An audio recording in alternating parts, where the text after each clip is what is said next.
오늘의 주제는 우리 김경래 성사님이 골라서 저한테 지정을 해 주었습니다.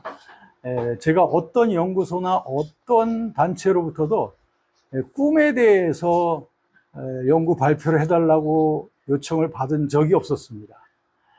그래서 너무 그게 흥미로워서 이제 이 작업을 다 끝내서 원고를 전송한 다음에 카톡으로 여쭤봤죠. 그런데 이 주제를 나한테 부탁한 이유가 너무 궁금하다라고 했더니 답변이 바로 오기를, 그게 이제 아프리카의 영성을 올바르게 지도하는 데 있어서 아주 귀중한, 아주 중요한 그 경험이 이 꿈이라고 하는 경험이다. 그렇기 때문에 이 꿈에 대한 해석이나 태도를 아프리카 크리스천들이 올바로 갖게 하는 것, 이것이 아마 복음적 영성을 세워가는 데 있어서 아주 중차대한 요소가 될 것이다 라고 하면서 답변이 왔어요. 그래서 그렇구나. 그래, 아프리카의 콘텍스트 속에서는 이 꿈에 대한 올바른 태도가 정말 중요하겠구나 하면서 이런 흥미를 갖게 되었습니다. 그런데 영어와 또 한국어로 이렇게 작성을 해달라고 해서 또 영어로도 같이 작성을 했습니다. 그래서 아마도 연구소의 앞으로 저널에 실려서 공유되어지지 않을까 생각을 합니다. 그렇습니다. 아프리카 선교 사역에 있어서 선교사가 아프리카인들의 그 꿈에 대한 이해와 태도를 분석하고 해석해서 올바르게 적용시켜주는 일, 이건 매우 중요한 사역의 도구가 된다고 생각합니다. 왜냐하면 아프리카인들은 대부분 꿈이라고 하는 것이 어떤 단순한 어떤 정신적 현상이라기보다는 그들의 조상 숭배 문제와 꿈이 아주 깊이 연관되어져 있고, 또 그들이 이해하는 영적 세계와 교통하는 그 핵심 툴이 또 꿈이라고 그들이 보아왔던 것입니다.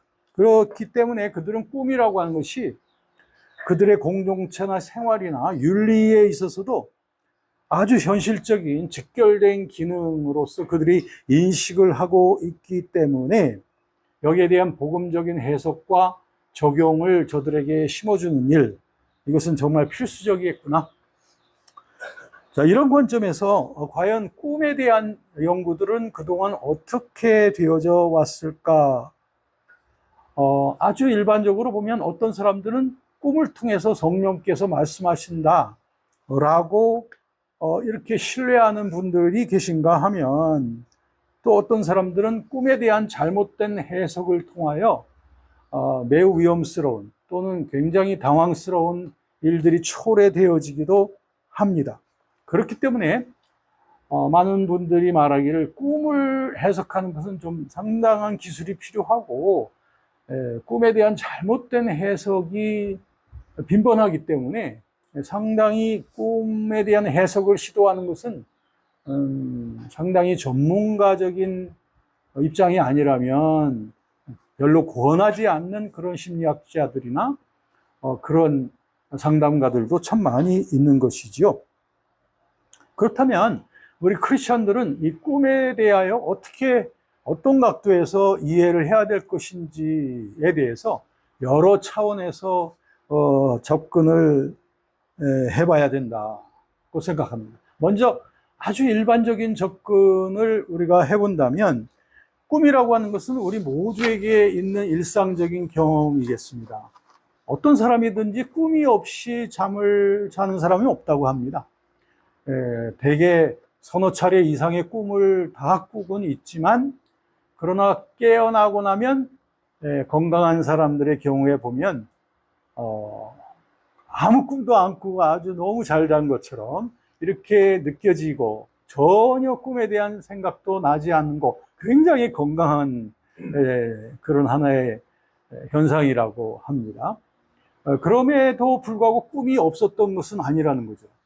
그러나 여러분이 너무 잘 이해하다시피 우리가 깨어나면서 우리는 현재 의식으로 이제 깨어나게 되는데, 그러다 보면 꿈이라고 하는 것은 잠재의식 속에서 일어나는 기능이기 때문에 잠재의식 속에서 일어났던 그 모든 활동들이 현재의식 속에서는 기억이 안 되는 것. 이건 아주 자연스러운 일이라고 하는 것이죠.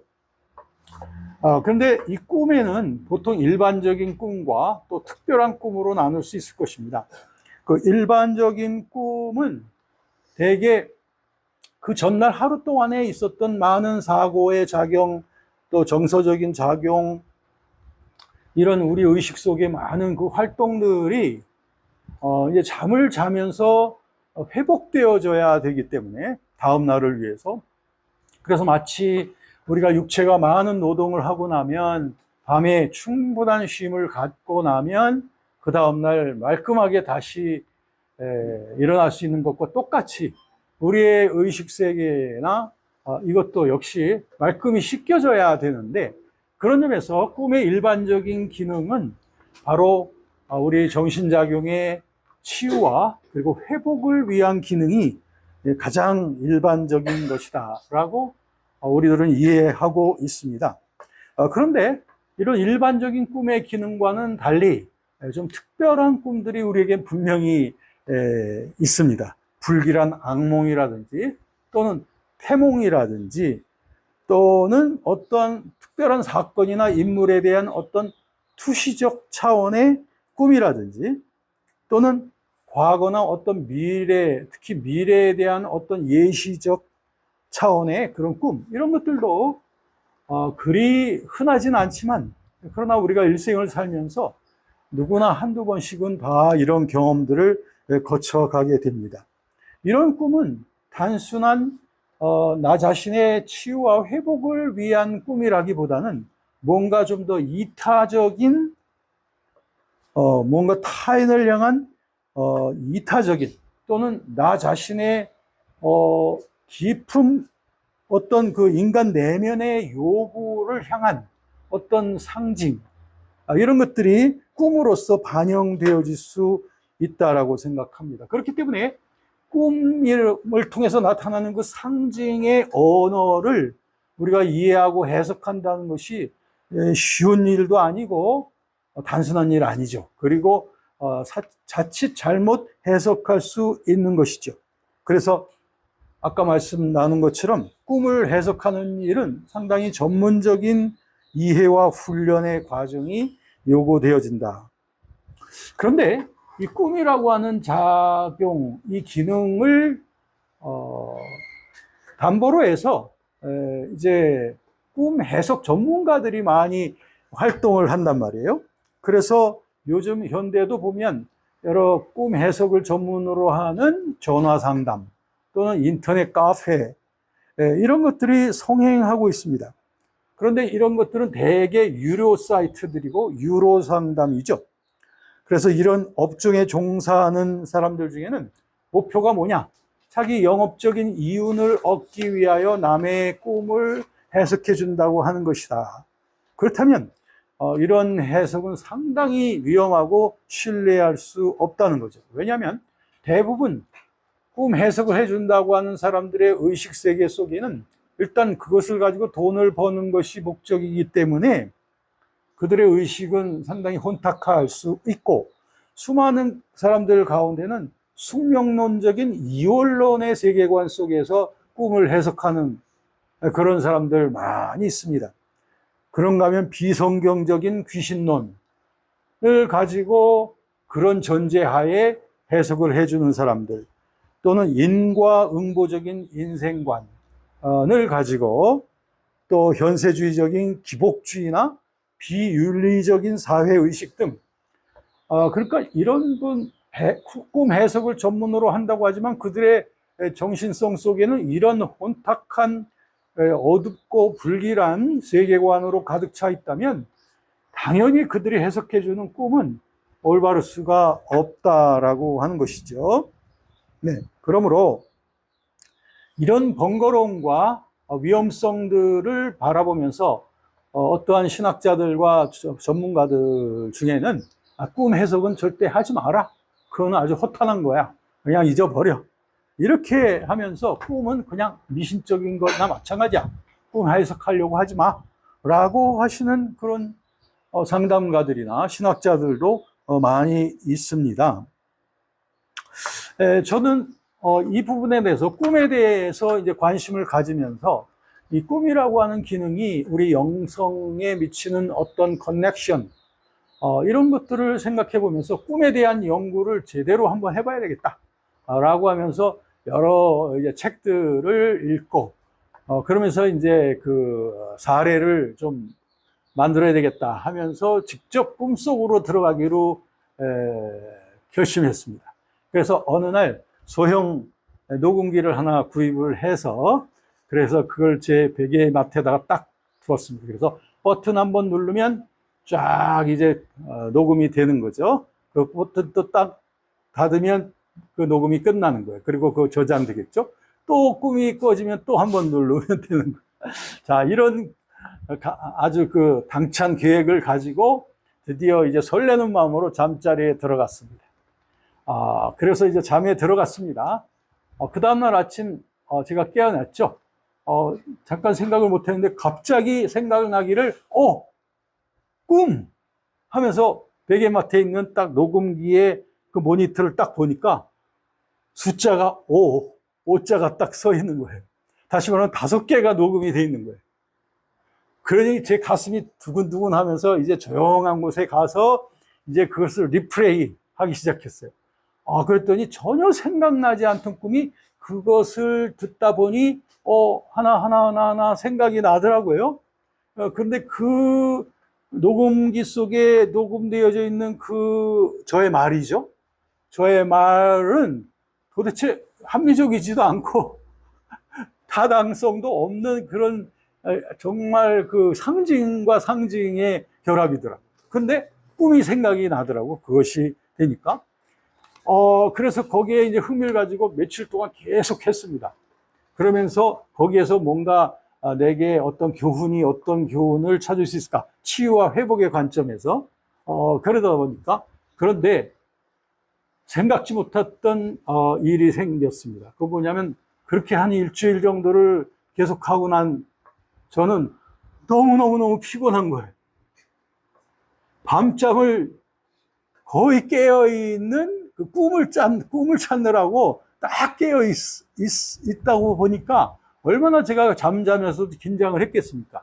꿈이 시작됐다 하면 딱 누르고 그러면서 꿈 속에 있는 거를 표현하고 말하고 하다가 이 꿈이 끝나네 하면 딱 또 닫고 말이에요. 그 다음 꿈이 또 시작되네 하면 또 이런 좀 약간 좀 어처구니 없는 그런 실험을 했던 적이 있었습니다. 결론은 뭐냐? 생각나지 않은 꿈은 생각하려고 하면 안 된다. 아침에 일어나서 꿈 생각이 안 나면 그것 자체가 건강한 것이다 이거죠.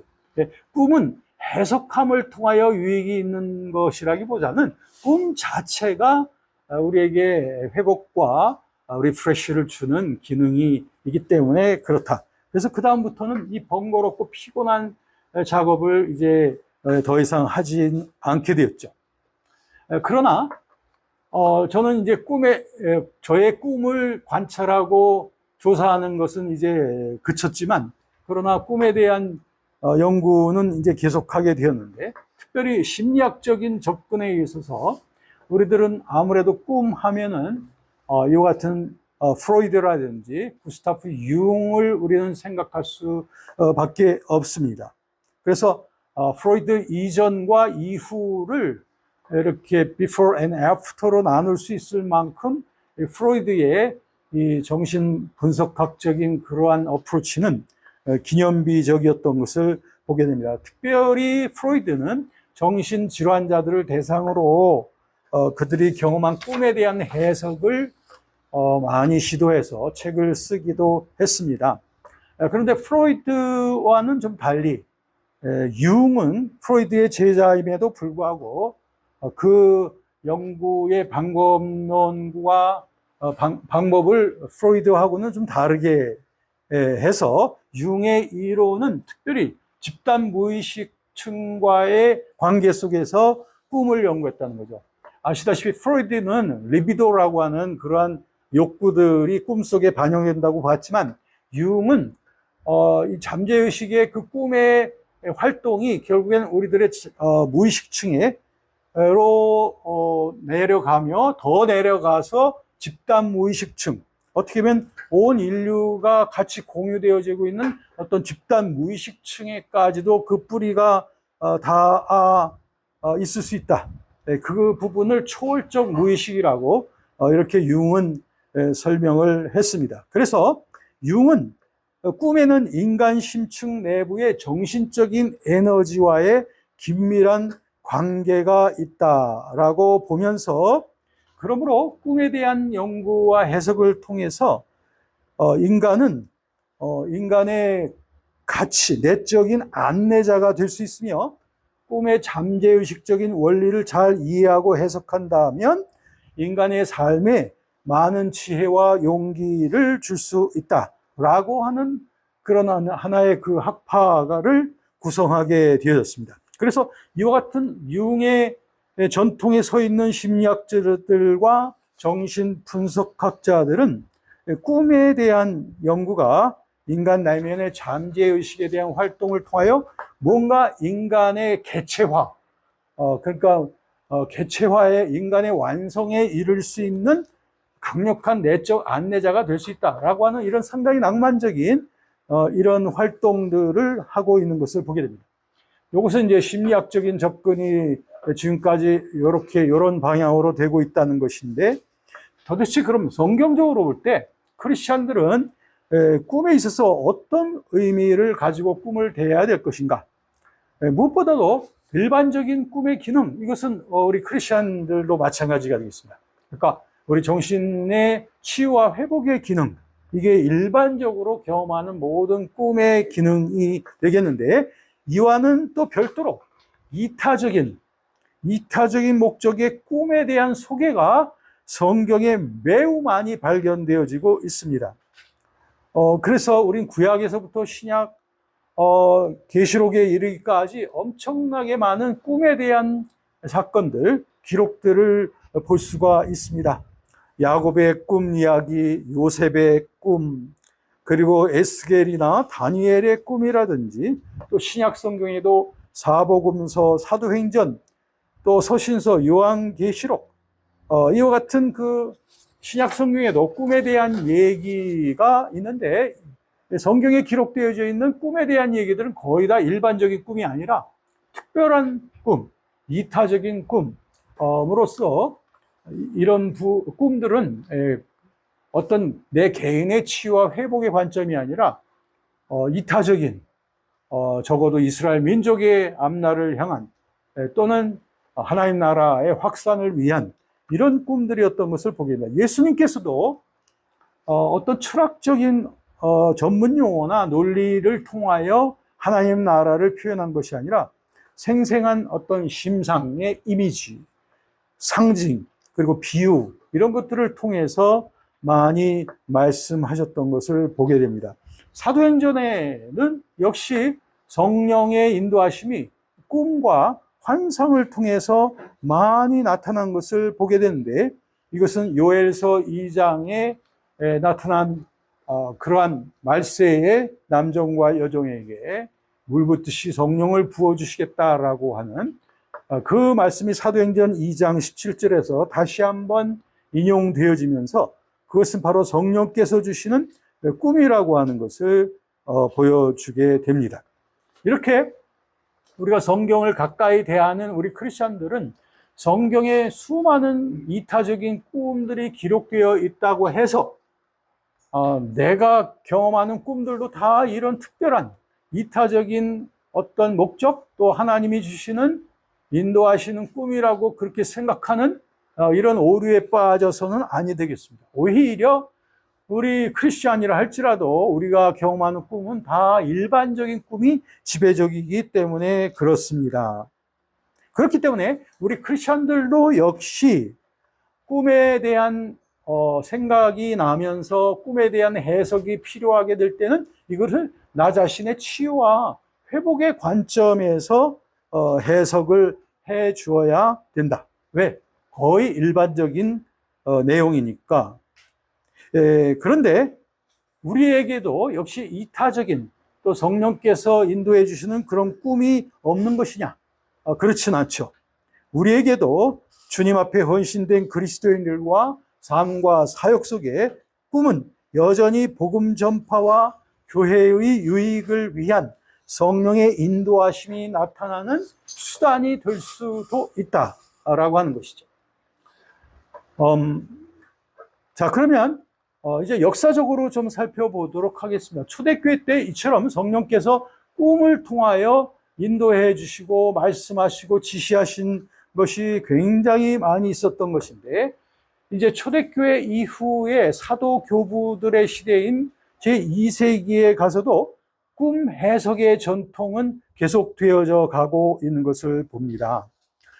그런데 몬타누스파와 같은 극단적인 열광주의파가 교계를 혼란시킴으로 인하여서 교계에서는 몬타누스파를 이단으로 정죄를 하게 되었고, 그와 함께 몬타누스주의적인 그런 열광주의, 환상이라든지 또 직접 계시를 받는다는 그런 것이라든지, 이런 또 꿈에 대한 어떤 꿈을 하나님이 주신 그러한 신령한 목적의 꿈으로 해석하는 전통이라든지 이런 것들이 상당히 홀대받기 시작합니다. 그 대신 교권주의가 교회의 권위를 이끌고 가는 시대로 들어가게 되자, 거기에 불만하는 많은 영성가들은 이제 세속 교회에서 만족하지 못하고 산으로 또 사막으로 들어가서 수도원을 짓고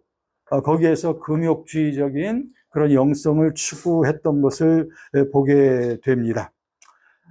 중세 시대 때에도 아시다시피 토마스 아퀴나스의 그 13세기 때의 그 신학을 보게 되면 그것은 플라톤적인 것과 아리스토텔레스적인 것들이 병합이 되어짐으로 말미암아 이러한 그 아리스토텔레스적인 경향성이 점점 더 들어옴으로 인하여서 이 꿈과 같은 이런 신비적인 것을 해석하는 일은 상당히 경시되어지는 그런 일들이 생기게 되었죠.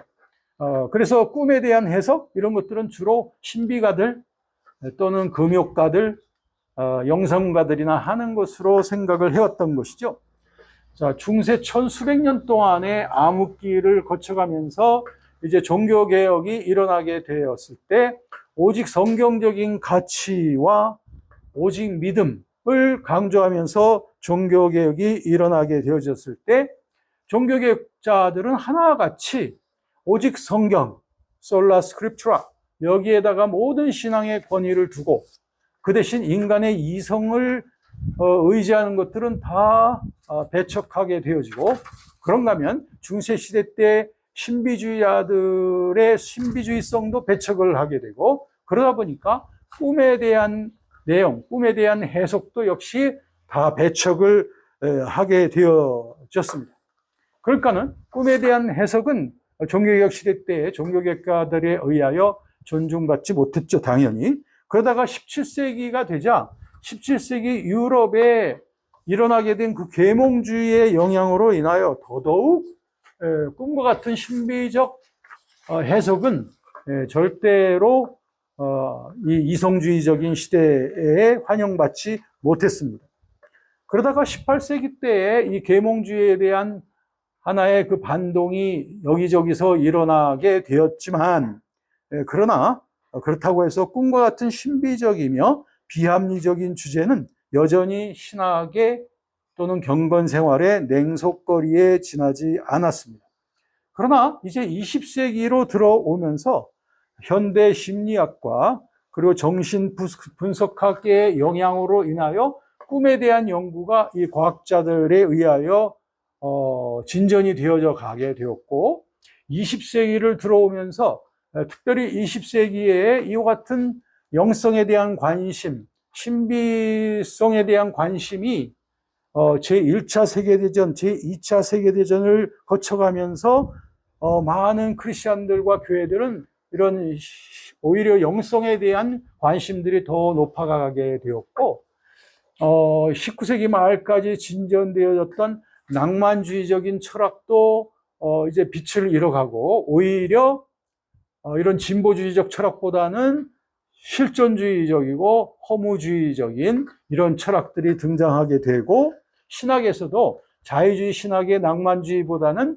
신정통주의와 같은 신학이 일어남으로 말미암아, 그러므로 이제 교회는 20세기 이후의 교회는 이런 과학자들이 만들어 놓은 이러한 결과물들에 좀 더 관심을 갖게 되는데, 심리학적으로는 이런 꿈에 대한 연구에 유흥과 같은 학파에서의 이런 꿈에 대한 연구들을 많이 관심을 가지게 되었으며, 또 물리학 같은 데에서는 알버트 아인슈타인의 상대성의 원리, 그리고 20세기 초서부터 진전되어지고 있는 양자역학, 이런 과학적인 실험의 그 발견의 결과물들을 상당히 존중하면서 거기에 빠지지는 않더라도 그와 같은 결과물들을 충분히 활용함으로써 어떤 복음의